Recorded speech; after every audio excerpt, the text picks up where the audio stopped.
Sa panayam ni Maris Racal sa YouTube vlog ni Karen Davila, inamin ng aktres na ang pamilya niya ang nagpapalakas sa kanya sa panahong may kinasangkutan siyang gulo.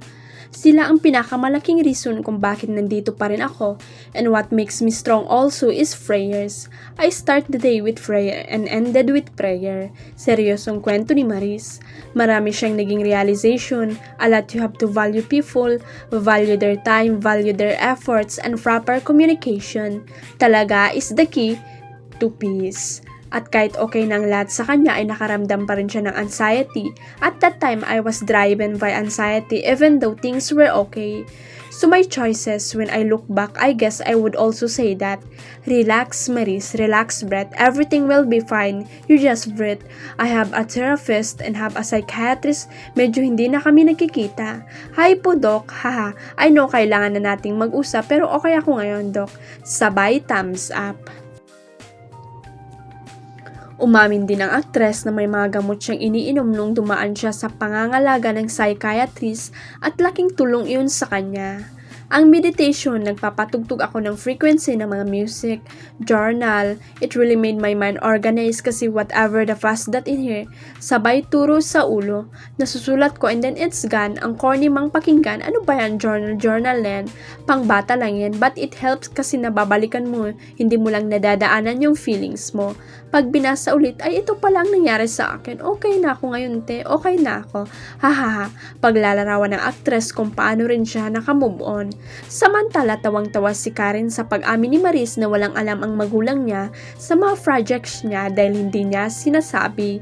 Sila yung parents na laid back lang. I think hindi nga lang nila alam may mga awards at citation lalo na sa pelikulang Sunshine mula sa iba't ibang international film festival.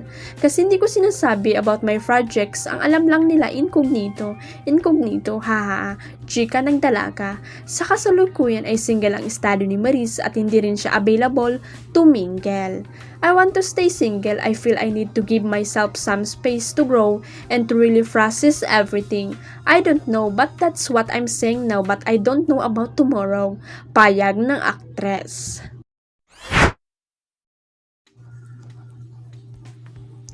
Nag-post lang si KD Estrada ng mga picture niya habang nasa loob ng isang recording studio at nilike lang ang mayo ng collab team niyang si Alexa. May mga kanya-kanya na silang komento. Sabi ni KD sa caption, simula na at tinag-star magic. Pero chika nga ng iba, sigurado raw na pakikiligin ni KD sa mga bago niyang kanta sa Alexa. Hindi na nga raw makapaghintay ang mga fan na marinig ang mga bagong kanta ni KD. Pero dahil nagsusuporta naman talaga sa kanilang mga karir ang KD Lex, for sure ay excited na rin sa Alexa na mapakinggan ang mga bagong kanta ni KD. Ang maganda nga sa KD Lex love team kahit sa solo projects nila, tumutulong talaga sila sa pagpo-promote.